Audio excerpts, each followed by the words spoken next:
Welcome back to Grief Inspired. Today we have a conversation where I'm going to give you some tips, and I want to get your feedback as well in how it's been going in terms of dealing with your family and friends, right? Losing the people that we love can be one of life's greatest challenges. Let's talk more about that and give you some tips on how to deal with your family and friends after you've lost a loved one.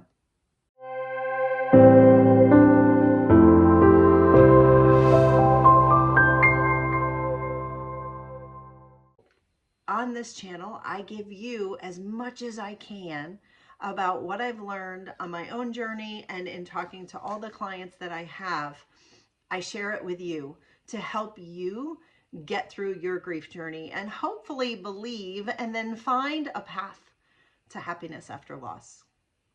So let's dive in today. Today we're talking about tips on dealing with friends and family. So I've put together 7 independent tips, things that you really need to know. And if you know these things early on in your grief process, it's definitely going to help you to prevent some disappointment, to prevent added pain and suffering, because we certainly don't want to do that. I always say grieving is hard enough, right? So if I can help make it easier for you, maybe speed up the process a little bit, give you some navigation tools, then that's what I want to do. So tip number 1, don't expect too much from your friends and family. I think that when we lose the people that we love, it's so devastating to us that we immediately turn to the other people who are closest to us. And for most of us, that's our friends and family. And I talk to many clients, and I've had this same experience, that we put expectations on our friends and family about how they should act, how they should respond to us in our grief, the things that they should say, the things that they should do. And I think that when our expectations are too high, or maybe not realistic, then we can really set ourselves up for more pain. And I certainly don't want that for you. So given the landscape of grief in the United States, and honestly around the world, but mostly within the United States, we don't really talk about grief. It's not, the death ritual is not really celebrated. We go to funerals and then that's kind of where it ends. Sometimes people will stick around and bring us meals for a while, but very soon they forget. And when we put too many expectations on our family and friends in terms of thinking that they're going to know what to say and that they're going to know what to do, and even that they're going to show up for us, because many people talk about being ghosted and having people suddenly disappear from their lives. I certainly had that experience. And I think that when we expect them to show up, when we expect them to say and do the right things, I think that's when we are really let down. And I like to give our family and friends a pass, because if they themselves have not experienced grief, deep grief, the kind of grief that brings you to learn more about grief on a YouTube channel like you're doing today, then they might not just understand. So that's tip number 1. Don't expect too much. Tip number 2 is to move away from the friends and family that you have who are hurting you. And whether it's intentional or not, usually it's not intentional. If you feel like their presence, their comments, their you need tos, your judgments, if you feel judged, if they are hurting you and not helping you on your grief process and on your grief journey, then I want to encourage you to take a little break from them, right? I had a mentor once who always said, and I love this phrase, is you can love them from a distance. So you don't necessarily have to cut them out of your life, but this is a very important time of your life. You need to heal. You need to worry about you more than anybody else. So if they are hurting you, if they are not helping you, if they are not making your grief journey any better and actually making it worse, then I want you to move away from those people. Spend less time, tell them you need a break, love them from a distance is the best way to say it. So tip number 3 is to be grateful for those that are helpful. And I think sometimes we forget to do this. So almost every client that I have, that I've run across, has had someone in their life who has showed up, sometimes unexpectedly, but showed up in a big way, who has done something or said something that really touched them, that was like, wow, this person really gets it. That glimmer when you realize that even though it feels so lonely and grief, that there's other people who can understand what you're going through. When you find someone like that, know that that is like a rare gift. And we usually only get 1 or 2 of those with the people on our grief journey. And so take a moment and cherish that and treasure it, because it's always helpful to be grateful, right?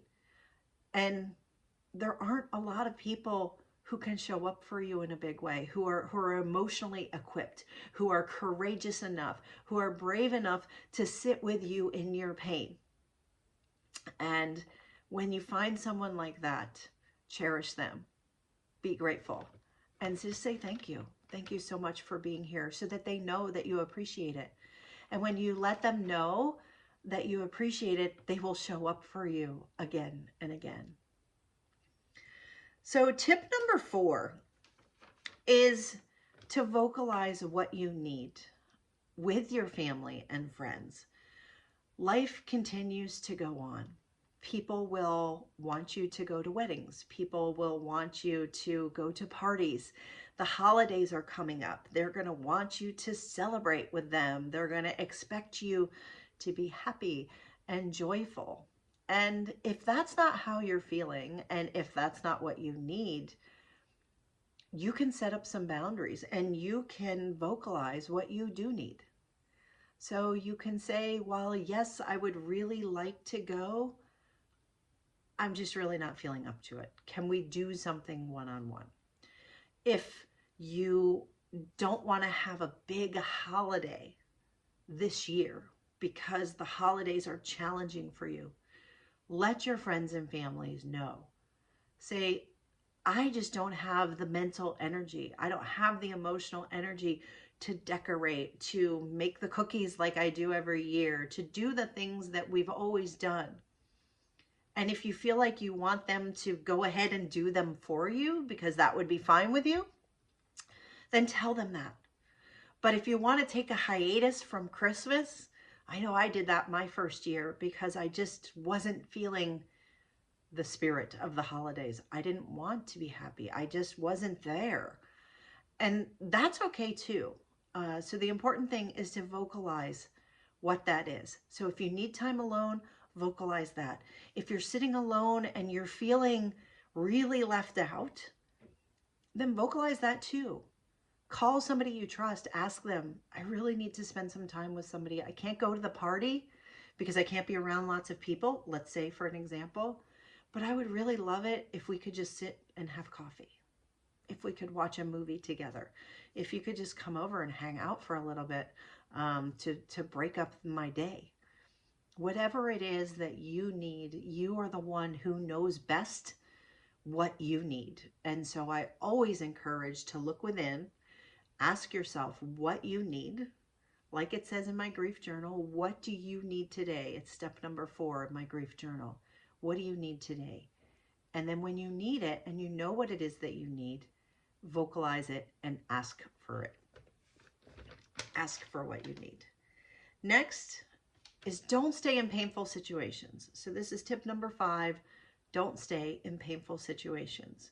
So let's say, for example, that someone talks you into going to the holiday party or event or to whatever type of gathering. Maybe it's just out to dinner and something happens and maybe you're triggered. Maybe you get there and you decide that maybe this wasn't the best idea.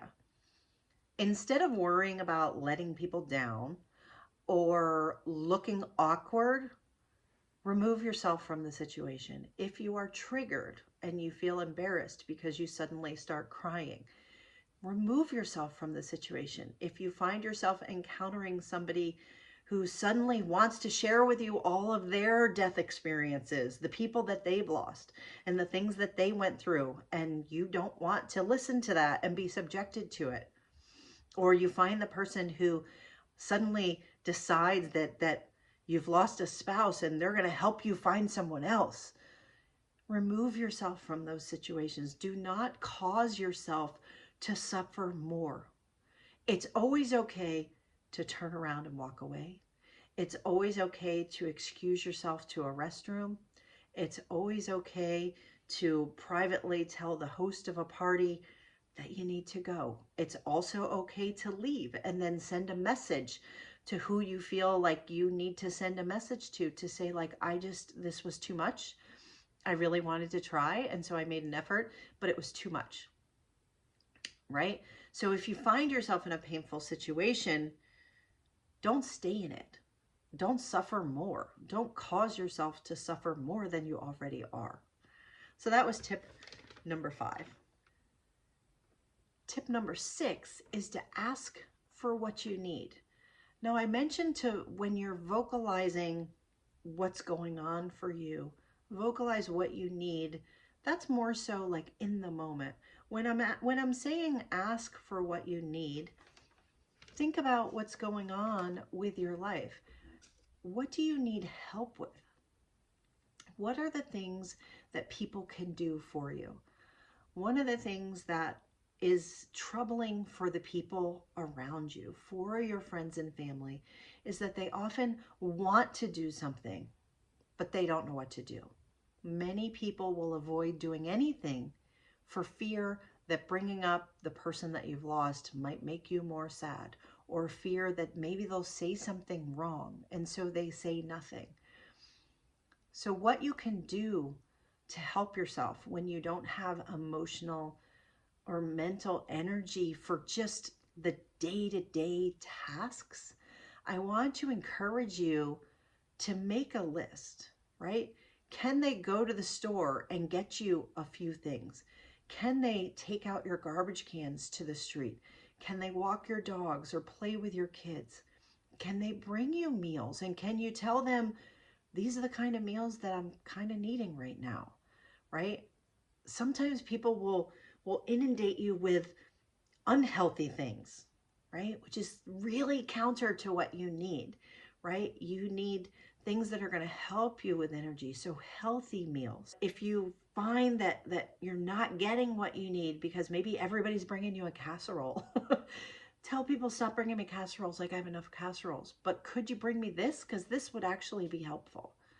Or I haven't had coffee in a week because I don't want to go to the store. So could you bring me some coffee? And here's the kind that I like. Let people do things for you, but ask for what it is that you need so that you get what you need. You'll be grateful that you did because you get what you want, but you're also doing the people around you, your friends and family who I know you care about. You're really helping them because they want to help you. And I hope that makes sense, right? By letting them help you, it's in a way you're giving them a gift, and it's really helping you at the same time. So it really, really is a win-win. So take time to think about that and ask for what you need. And then tip number 7 is let them help. And I mentioned that a little bit last time, but I want to point that out because sometimes, especially for those of us who are used to sort of taking care of our lives and being very independent and being used to handling everything on our own, this is a time to let other people help you. This is a time to let your pride go if that's what you're worried about. This is time to stop worrying about judgments from other people.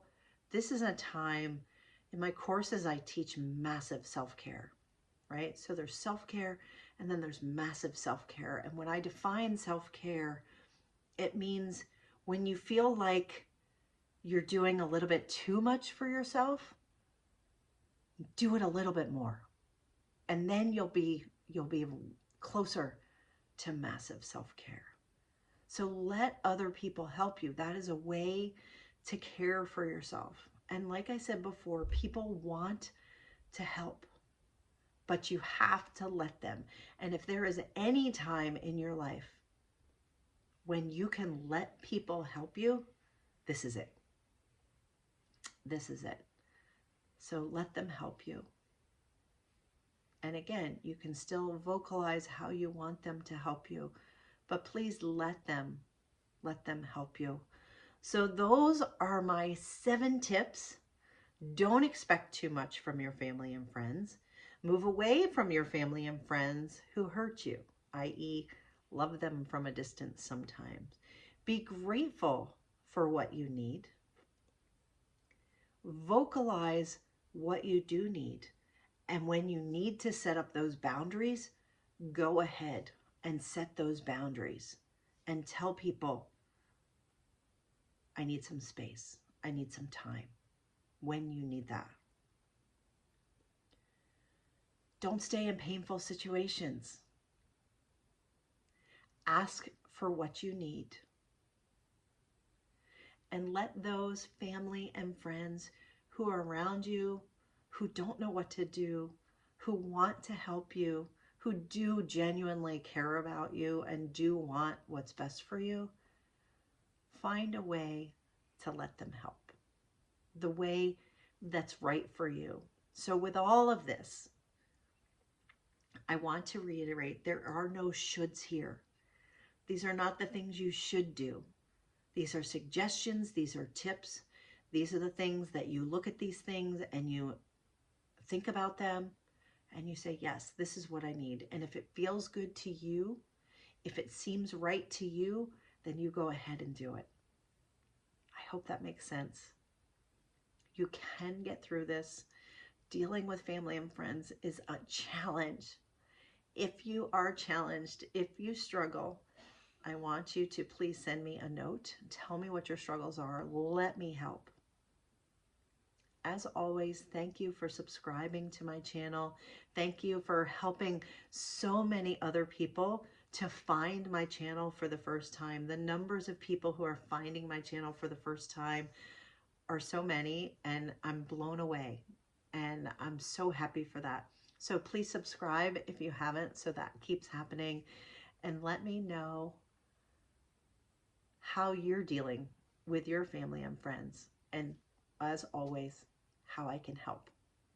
There is a path to happiness after loss, and I want to help you find it. Bye for now.